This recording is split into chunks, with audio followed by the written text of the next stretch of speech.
یہ چیزیں غیر جمہوری عمل ہیں ملک کے اندر، اور کسی طرح بھی اس طرح کے اجتماعات پر تشدد کرنا اور گولیاں چلانا، تو ہم اس کی حمایت تو دور کی بات، ہم اس کے پرزور الفاظ میں مذمت کرتے ہیں، اور جو لوگ شہید ہوئے ہیں ان کے ورثاء کے ساتھ اپنی ہمدردی کا اظہار کرتے ہیں، جو زخمی ہیں ہم ان سے بھی ہمدردی کا اظہار کرتے ہیں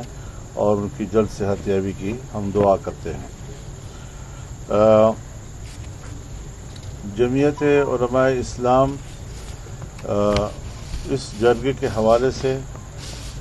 اس بات کو واضح کرنا چاہتی ہے کہ صوبہ خیبر پختونخوا کے لوگ ہوں یا ملک میں جو بھی پشتون برادری سے تعلق رکھتے ہوں، اور ان کا تعلق اگر جمعیت علماء اسلام کے ساتھ ہیں تو ان کو اس میں شرکت کی پوری اجازت ہے، کوئی کسی قسم کی پابندی نہیں ہوگی، لوگ اس میں شریک ہونا چاہتے ہیں۔ اور جمعیت علماء اسلام اپنے کچھ سینئرز پر مشتمل وفد وہ بھیجے گی نمائندگی کے لیے، تاکہ اس میں شرکت ہو سکے اور ان کے ساتھ یکجہتی کا اظہار کیا جا سکے۔ مسئلہ دو ہیں، ایک کہ بد امنی ہے ہمارے صوبے میں خاص طور پہ اور ملک میں عام طور پر، بلکہ دو صوبے تو اس کے لپیٹ میں ہیں، اور دوسرا یہ کہ ہمارے جو حقوق ہیں، ہمارے جو وسائل پر اپنا حق ہے، ہمیں اپنے وسائل پر اپنا حق دیا جائے، اس کے لیے جمعیت علماء اسلام پہلے سے بھی آواز بلند کرتی رہی ہے، اور ہماری آواز میں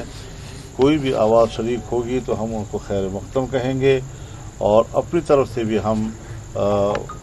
ایک تحریک اٹھانے کے لیے مشاورت کر رہے ہیں، تاکہ ہم بھرپور طور پر محروم لوگوں کے حقوق کے لیے اور صوبوں کے عوام کے حقوق کے لیے پورے ملک بھر میں تحریک کا آغاز کریں اور اس پر ہم آگے بڑھیں۔ لیکن چونکہ جمعیت علماء اسلام کی تنظیم سازی اب نہیں ہوئی ہے، تو اس کی جب ہم مجلس عاملہ اور مجلس شورا مکمل ہو جائے گی تو ان کی مشاورت سے ہم یہ چاہیں گے، اور یہ میری تجویز ہوگی کہ ہم پورے ملک میں اس کے لیے تحریک کا آغاز کریں اور عوام کو براہ راست اپنی اس جدوجہد میں شریک کریں۔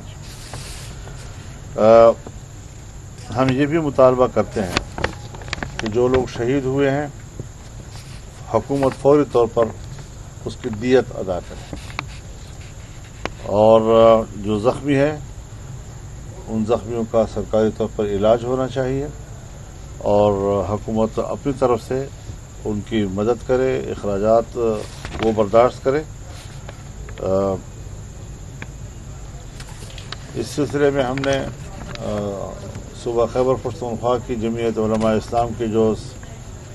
سیکرٹری جنرل ہیں مولانا عطاء الحق درویش صاحب، ان کی قیادت میں جمعیت کے زعماء کا ایک وفد خیر سگالی کے طور پر ان کے اور یکجہتی کے لیے ان کے جرگے میں شریک ہوگا۔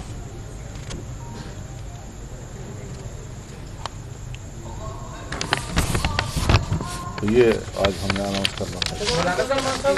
میں جو ہے وہ کتنے لوگ شامل ہوں گے جو جائیں گے؟ جی سینئر وفد جو آپ کہہ رہے ہیں اس میں اس کی تعداد کتنی ہوگی، کتنے لوگ ہوں گے؟ انشاءاللہ کوئی 10 تک 10 تک لوگ شامل ہیں۔ انشاءاللہ۔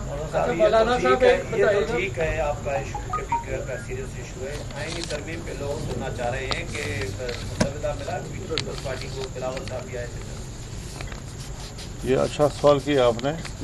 لیکن جو بات میں نے آپ سے کہی ہے اس کو کہیں آپ اپنے سوال کی وجہ سے ثانوی حیثیت نہ دے دیں، اس کو اپنی حیثیت میں بھی رکھیں آپ لوگ۔ آئینی ترمیم کی باتیں تو چلتی رہیں گی اور روزمرہ کے حساب سے چلتی رہیں گی۔ اس میں حضرت اس میں پیش رفت ہوئی ہے، اور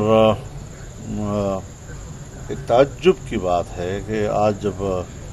پارلیمانی کمیٹی کا اجلاس ہوا اور ہم وہاں گئے تو آج کچھ حکومت کی طرف سے کاپیاں تقسیم کی گئی جو ان کا مسودے کے بارے میں تصور ہے یا جو ان کی تجویز ہے، اور جیسے آج ہم اس پر بات چیت کا آغاز کر رہے ہیں، اس سے قبل محرک بھی حکومت ہے اور مسودہ بھی نہیں تھا اب تک.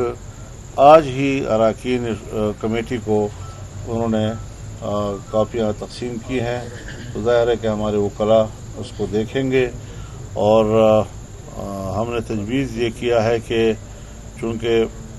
بلاول صاحب اس سے پہلے بھی 1-2 مرتبہ آ چکے ہیں، آج بھی وہ تشریف لائے ہیں،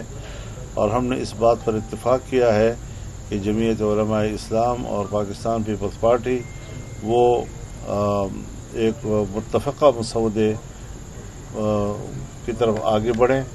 اور اس کے بعد پھر ظاہر ہے کہ حکومت کے دوسرے جو اتحادی ہیں ان کو بھی اس مسودے کے بارے میں اعتماد میں لیا جائے، اور اپوزیشن کی دوسری جماعتوں کو بھی ہم سب مل کر ایک اتفاق رائے کی طرف ہم جانا چاہتے ہیں. اور اس کے لیے ہماری طرف سے تو ایک اطمینان دیا گیا ہے کہ ہم ایک بہت ہی مناسب مسودے پہ اتفاق کر سکتے ہیں، بشرطے کہ وہ ہماری تجاویز کو قبول کریں. حکومت نے جو ابتدا میں ہمیں ایک مسودہ یہاں کالے تھیلے میں بھیجا تھا، اور جب ہم نے اس کا مطالعہ کیا تھا تو وہ نہ آئین کا تقاضا پورا کر رہا تھا، نہ جمہوریت کا،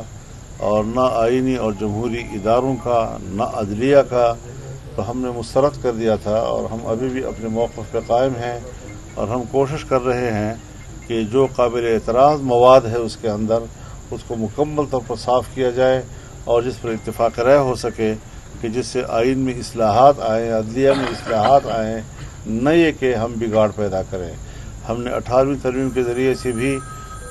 ماضی کے جتنے بگاڑ تھے آئین کے اندر ان کو صاف کیا تھا، لیکن اس کے باوجود 19ویں ترمیم کے ذریعے سے عدالتی اصلاحات میں جو پارلیمان کا کردار تھا اس کو ختم کر دیا گیا. ہم یہ بھی تجویز کر رہے ہیں کہ آئینی 19ویں ترمیم کو ختم کیا جائے اور واپس 18ویں ترمیم کو بحال کیا جائے، جس میں کہ ججوں کے تقرر اور سینیئرٹی کی بنیاد پر ہو، کارکردگی کی بنیاد پر ہو، صحت مندی کی بنیاد پر ہو. تو جہاں کمیشن کا ایک کردار ہوگا عدلیہ کے کمیشن کا، وہاں پارلیمان کا بھی ایک کردار اس پہ آ جائے گا، اور اس طرح نظام میں ایک اعتدال اور توازن پیدا کیا جا سکے گا. مولانا صاحب یہ بتائیں کہ آپ سمجھتے ہیں کہ آپ اور پیپلز پارٹی JU اور پیپلز پارٹی کا جو مسودہ قانون ہے، اور وہ جو آپ اختلاف کرتے ہیں، آپ نے حکومتی مسودہ مسترد کیا، تو حکومت آپ کی ان ترامیم کے اوپر آمادہ ہو جائے گی؟ تو پیشرفت اسی طرف ہوئی ہے اور ہو جائے گی، ہماری امید ہے. لیکن اس پر ضرور اب حکومت کو اندازہ لگ جانا چاہیے کہ ہمارے موقف کو عوام میں پذیرائی ملی ہے، اور عام طور پر ملک کے اندر جو تاثرات ہیں حکومت بھی اس سے آگاہ ہے کہ پبلک نے بھی حکومتی